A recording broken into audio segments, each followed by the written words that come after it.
So, hey, Darah. Hey, sister. How are things? Things are good.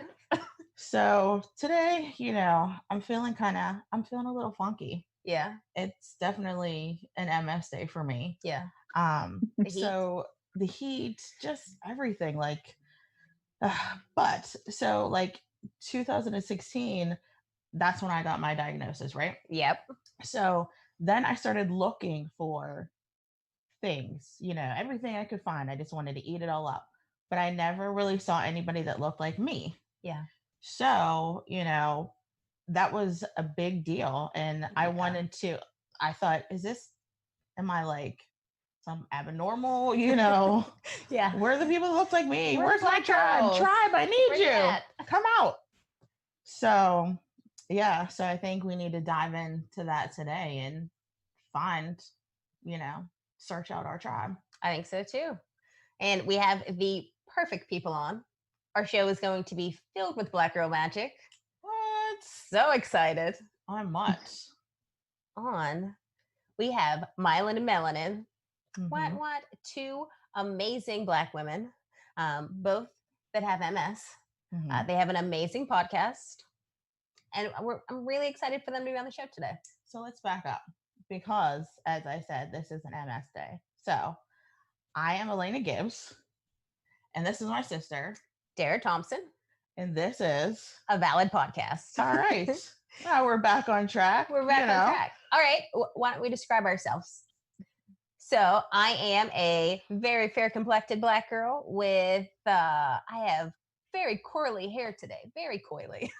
Yes. I am wearing a black shirt that says #BecomeMS because MS, Myelin and Melanin, from their wonderful website that you can check out and get it. And what are you? So I am brown skin, curly hair. I'm also rocking a because MS shirt from the ladies who are also podcasters. So and YouTube and Facebook and Instagram. Right. They're find them everywhere. Follow.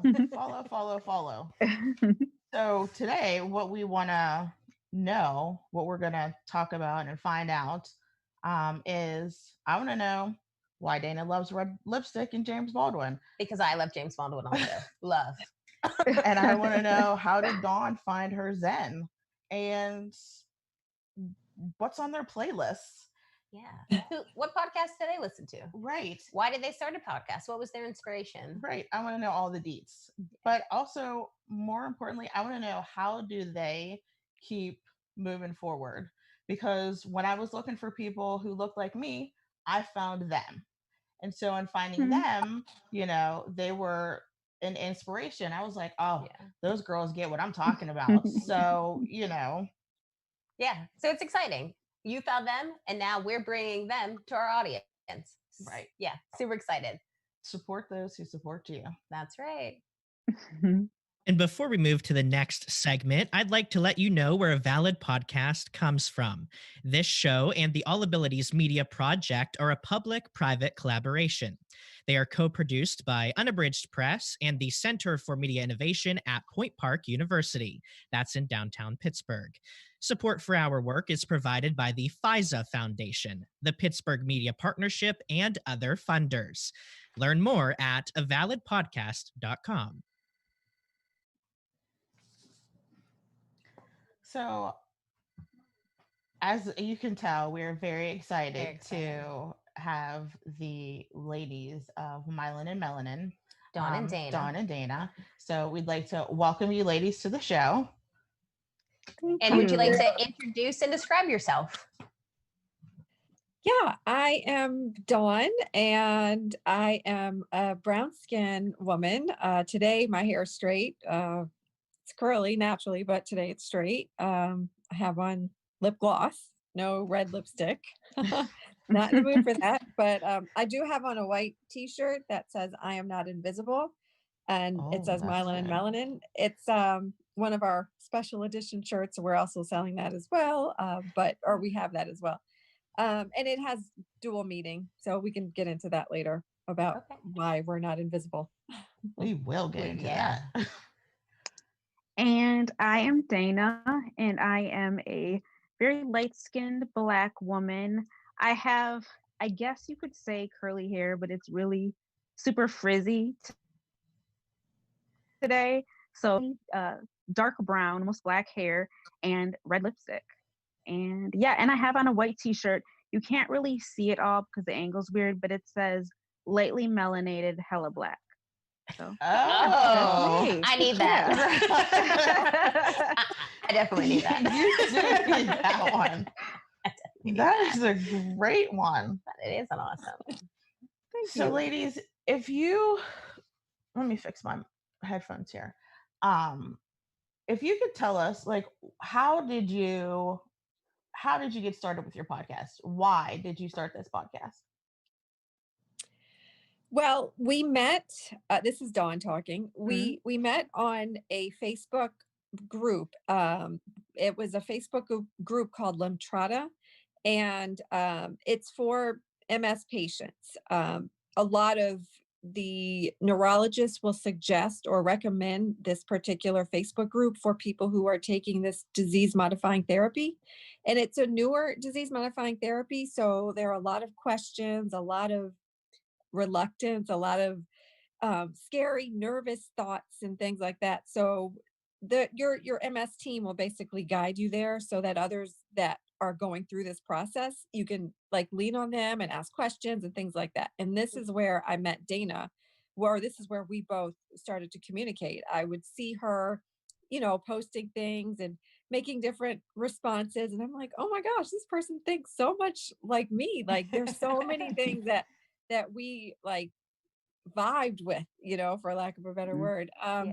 or vibed on. And so I said, I'm going to write her and say, are you interested in doing some sort of like podcast, or let's talk about this experience? It was really mainly to talk about Limtrata, but it just kind of blossomed into what we have now.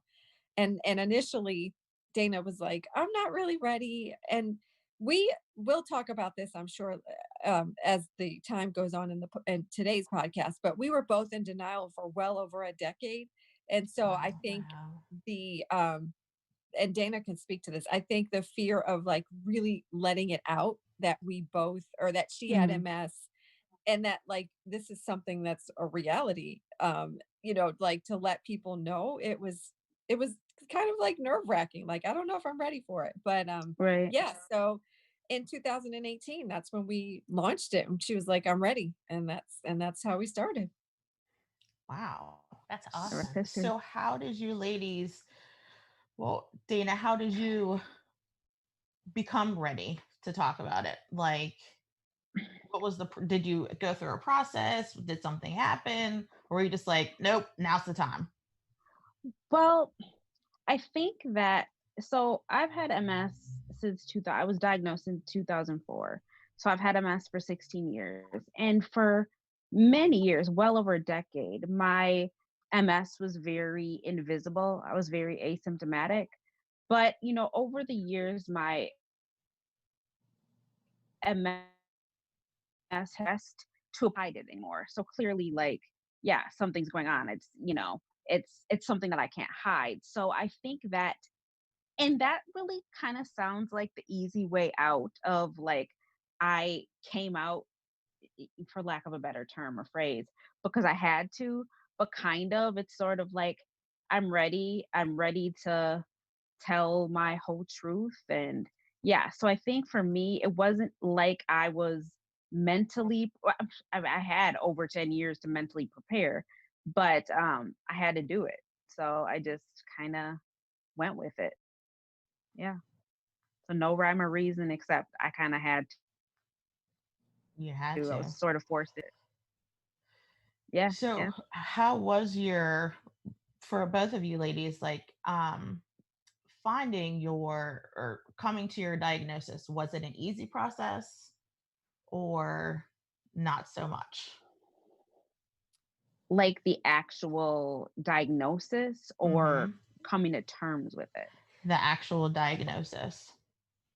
Um, my diagnosis was a very, I think, not typical for a lot of Black people, but my mother also has MS. And Mm. so so I was diagnosed, my presenting symptom was optic neuritis, and that's a very classic MS symptom. However, my mother never had optic neuritis. And so when I was having these symptoms, she had never had it. So she didn't know, that, oh, hey, that's an MS symptom. So it's a long story, but so optic neuritis was my presenting symptom. And since my mother had MS, and when I saw an ophthalmologist and he, saw that my optic nerve was inflamed and yada, yada, yada, it was pretty much, okay, MRI, yes, you have MS. So it was pretty, since my mother has it, it was sort of, not that, a hereditary thing, like every person who has MS is going to have a child who has MS, but there is a link. There's, heredity involved. And so, yeah, so it was a pretty easy process for me. Yeah. And Dawn, what about you? I don't know if it was easy or difficult. I think it was just more confusing. I remember when the doctor asked me to come into her office and she said, are you able to come in because the radiologist found something on your brain and we want to talk to you. And I said, well, at the time I was living in Washington, D.C. And I said, well, it's super trafficy right now. And I don't think I'll get there in enough time. Tell me right now. And she said, okay, well, you probably need to sit down. And I'm like, oh God, what does this mean? And she said, well, it looks like you have MS. First thing I thought of was Parkinson's. And I said, you mean like Janet Reno? And that was the first person I could think of with some sort of neurological issue. And I didn't know anything about it. But I was lucky because, and I put that in air quotes, lucky, because I had a wonderful neurologist. And I wasn't like one of the people who are out there that have like multiple visits to different doctors and things like that. Like she diagnosed me pretty much right away. It wasn't like a lag in time or anything. So it was just confusing. I wasn't angry. I wasn't sad. I was confused. And I think that started the whole denial path because I was confused. I was like, well, if I'm confused, I don't want to deal with it. And I'm just going to put it to the side. Right. Oh, right. Yeah. I can definitely relate to that 100%. Yeah. 100%. Confused. Don't want to take my meds. Can totally relate. Exactly. Once you got your diagnosis, did you start, and you started to accept it, did you start looking for like a tribe to help support you? Like you guys met on the Facebook group. Did you start looking on social media to try to find your tribe, or was your family your tribe? I had no tribe. I was diagnosed 20 years ago. I've had MS since 2000. And I was 20. Well, my first presenting symptoms started when I was about probably 18, 19, but then things went away. And then they came back when I was 21. Then it went away again. And then it finally reared its ugly head at 25, 24, 25. So I didn't have a tribe. Nobody in my family had MS. We think that my aunt had a benign situation. Because her symptoms are very much like mine, but she only had one exacerbation, but she was so nervous. She never went to the doctor to find out exactly what it was. But so as of now, I'm the only person in the family on either side. There was no tribe. There was no one that looked like me. I mean, I did try to seek out support groups, but going to the support groups, I would see, cute little old ladies with, white hair and an older gentleman, everybody who didn't look like me. And at that time, I didn't have visible symptoms. So I was like, oh, that'll never be me. I mean, I was quite hubris. You know what I mean? I was like, this is not going to be me, whatever, So yeah, I did not have a tribe until I met Daana, honestly. Yeah. I think that, I'll speak for Dawn too. I think one of the reasons why we started a podcast is because back when diagnosed, again, Dawn in 2000, I in 2004, social media wasn't a thing like it is today. It was a very different reality. If you wanted to, join an online support group, you'd have to, use your dial-up internet and, all that stuff. So, I mean, it wasn't like it is. Right. Exactly. It wasn't like it is today. And so there really wasn't an opportunity to really delve in and meet. I mean, you could go to a support group, but I mean, honestly, when you're first diagnosed, support groups really aren't like in-person support groups aren't always the best thing. It's very overwhelming because most times, you're diagnosed with this big disease and you're still trying to process it. And now like you're being forced into a situation with, I mean, people at all levels of acceptance of their disease. It's overwhelming. Yeah. And so I think now, Dawn and I about the fact, first of all, there's never a good time to be diagnosed with a shitty, excuse my language, disease like MS. But I mean, in 2020, with social media and the internet and all these things, I mean, again, not that there wasn't internet back then, but opportunities for you to connect with people in more passive ways, that's a blessing. Yeah. Yeah. I mean, to not be into a situation that is going to overwhelm you. And yeah, I don't know. Does that make sense? Yes. Yes. It does. I can relate 100%. When I got diagnosed with bipolar, I tried to go to support groups, and like you, I found it extremely overwhelming. Yeah. And it's hard to deal with what you hear at support groups when you're trying to deal with your own stuff. Yes. Even though you want that sense of community, you're like, oh my gosh, like, should I help this person? Like, instead of like, I'm dealing with my own stuff right now. Mhm. So for me, in the beginning, it wasn't healthy for me to go to support groups. So yeah, I 100% understand what you're saying. 100%. Yes, I think that's a perfect way to put it. It is unhealthy. Sometimes really just like dive into something that you haven't fully really accepted or processed yourself. So, to answer your initial question, the podcast was, first of all, kind of a way to for Dawn and I to share our experiences as people who've had MS for some time, and we're trying to live life and live our best lives despite MS, but also because we didn't see people who looked like us back when we were diagnosed, internet or not. They're just there's not a lot of representation in the world of MS. So yeah. I would say the world of disability in general. Also. Right.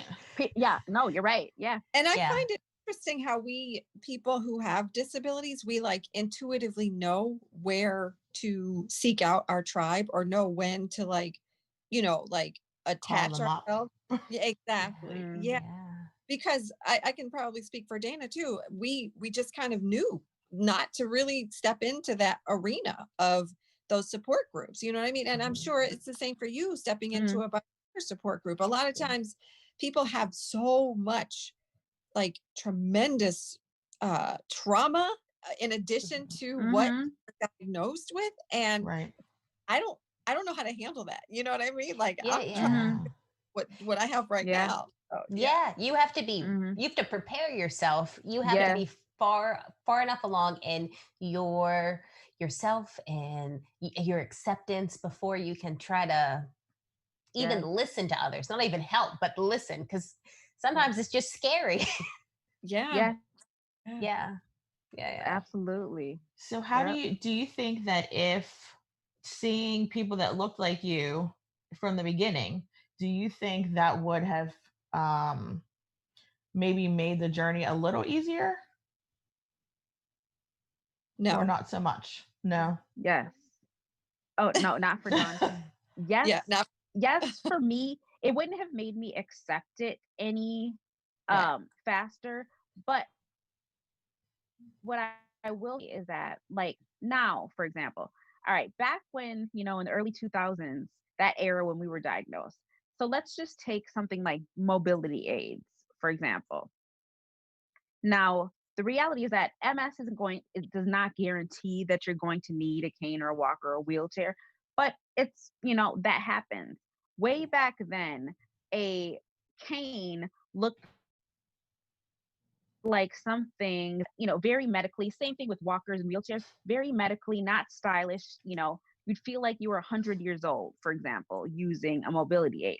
And you would resist using it because, hey, I'm not 100 years old. And no offense to the 100-year-old seniors out there, Yeah. but, when you're 20 something years old, there's, I don't think I need to explain any further. Like, you Yeah. don't want to, that's not you. Like, so Right. if I would have seen, younger people with using canes and walkers and wheelchairs that were blinged out and looked cool and dope, I may, and I'll speak for a lot of people with MS. You may, knowing that you need a cane because your balance is all messed up, but not wanting to use something that looks really old and medically, you might not be resistant to use those things that ultimately help you, because you know what I'm saying? Because Right. oh, hey, I see somebody who I think looks pretty cool and she uses this. So maybe it's not as bad after all. And Right. so I can say again, not to say that these things would make me accept my disease any faster, but it really would give me more perspective. That's Yes. how I say it would help me. Yeah. You would have less barriers to. Yeah, oh, definitely. Yeah, less Definitely. barriers to Because accept. yes, because the reality is that a lot of, when it comes to disability, period, um, society is really the thing that disables us. It's not the fact that Yes. I can't walk or I can't, whatever you can't do. It's because society is set up in a way that makes it very difficult for us to try and live our best lives. So, Right. it's not Yes. always those physical things that impair us. It's that, yeah, like, can I live? Can I get up these stairs not being able to, you know what I'm saying? So, Right. yeah, Yes. Right. yeah. Yes. I definitely agree with that. Yeah. Oh, yeah. I was That's so, a powerful statement. oh, I'm sorry. Yeah. I No. was so far down the denial path, and I was, like I said in the beginning, I was just confused, and I was comfortable there. I was comfortable in that space because I wasn't ready for acceptance. Mm. It just, it wasn't a reality for me. Reality for me was being a runner, going to happy hour with friends, traveling. That was my reality, and I was not ready for anything else. So seeing a tribe or not would not have made a difference for me, because I still would have been turning my nose up like, okay, that'll never be me, because right now I'm still wearing heels and I look cute. You know what I mean? Like, that was my Yes. Right. Yeah. Yes. Yeah. Absolutely. Yeah. Yeah. Now, so you ladies are very passionate. Like, I absolutely love your podcast and love listening to you. Mm. And a lot of times I'm going, oh, yeah, I know that's right. Or tell them, or, Yes.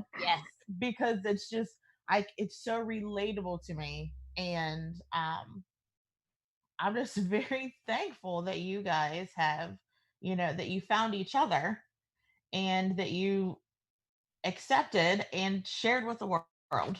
Yes. Thank you. Thank Yeah. you. One thing that I think, and I'll speak for Dawn too, we never want to sanitize MS, if that makes sense. Mhm. You have a lot of times a subset. I think that this is true in any chronic illness or disability community. People who only want to share, oh, well, today was a great day and don't be sad and positive vibes only and all that. Now, if anyone who listens to the podcast knows that Daana in particular, I'm not that way.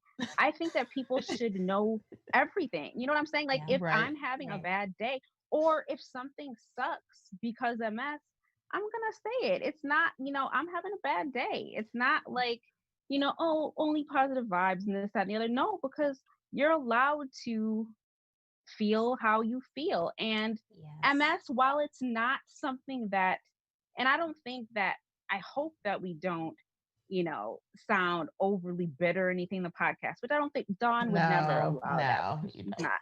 Maybe me a little bit bitter. But that being said, um, MS isn't something that's going to stop your life and prevent you from living. However, there are bad parts of MS. And so Right. Yeah. people need to feel heard and seen. And so it's very important for us to be honest and about what happens. It's not always pretty. A lot of times it Yes. is. I mean, they're great. Life is great, but it's also, you know, Sometimes it really sucks. yes, Yeah. because MS. Yeah. And Yes. you just said something really Yes. important. Like people need to be heard and seen. And I think Mhm. that is what drives our motivation and our passion for the podcast and the disability or the disabled community in general. Like making sure that our voices are amplified and that Yes. this is normalized. You know, Yes. this Yes. society does not see us as quote normal. You know what I mean? Like Right. it's like, oh, you're so young. Oh my God, what's wrong with you? Did you hurt yourself? It's like just because Oh, I'm you look so pretty. You can't be sick. Right. exactly, exactly. Like Exactly. what happened? You know, and all of those questions. And you know, they I don't know. They just are not aware. And I think people are insensitive. And so that's another motivating factor for me, I know, and definitely for Daana too. Yes, Yeah. definitely. Yeah. Well, you ladies are doing it big, and I am You very are. thankful that I found you, and that I can now call you part of my tribe, and I can reach out and go, ladies, let me just tell you what's happening That's today. right. Yes. Yeah. Thank So I Yes. you. really, really, Yeah. truly So appreciate we that. really want to thank you for being on our podcast today. Where can they find you? Daana's You can really find, go ahead. yeah. Oh, all the details. So you can stream a podcast anywhere you find podcasts, Apple Podcasts, Spotify, all those places. But on social media, all of our social, you can find us at Myelin and Melanin. So you can find us on Facebook, Instagram, Twitter, YouTube, but we kind of live on Instagram, so that's the best way to kind of connect with us is on Instagram. But all That's the where she places found That's you where I you on found can you. find at Instagram. Myelin and Melanin. Yes. Oh, okay, cool. Yeah. So yeah, reach out and yeah, Yeah. we're And so happy that you found us. yes, absolutely. Can I say one thing? Yeah. Just for okay, we have a series coming up. Yes. And I just really, really encourage everyone, especially the disabled community, particularly those who have MS. This series is going to be streaming and starting in September, and Yep. it's a series on intimacy and MS. But a lot of it, our first series was in March, or was it not March? April. April. Sorry, Mm. yeah, April. Right when right after the whole COVID stuff was going on. But yeah, we are really talking about what does intimacy mean, and you know, especially for people who are disabled, and another topic where people are you know They don't want to shy talk about it. and Shy, right. yeah, yeah. Yep. So yeah, it's called This Part, Intimacy and MS, and we're taking you on to different realms. So it should be Yeah. really Oh, That should be shoot. good. Yeah. So tune in, find them, Myelin and Melanin. Yes. Yes. Yeah, they have a great podcast. Thank you again, ladies, for being on our show today. Thank Thank you for doing Thank all you that so you much. do. Yeah. Appreciate you. you. Definitely appreciate you.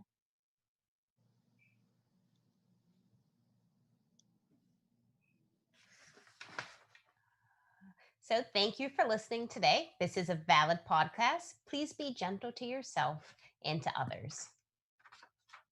A Valid Podcast is produced by Unabridged Press and the Center for Media Innovation at Point Park University. Our hosts are sisters Alana Gibbs and Darah Thompson. And from the Center for Media Innovation, Nick Ruffalo engineered our stream with assistance from Tyler Polk. Our producers are Francesca DeBecco and me, Nick Tomarello. A Valid Podcast's executive producers are the CMIs, Andrew Conti, and from Unabridged Press, Jennifer Shveta Jordan. You can listen to this and other episodes of A Valid Podcast on Apple Podcasts, Google, and Spotify every Friday morning. We hope you'll leave your feedback in a rating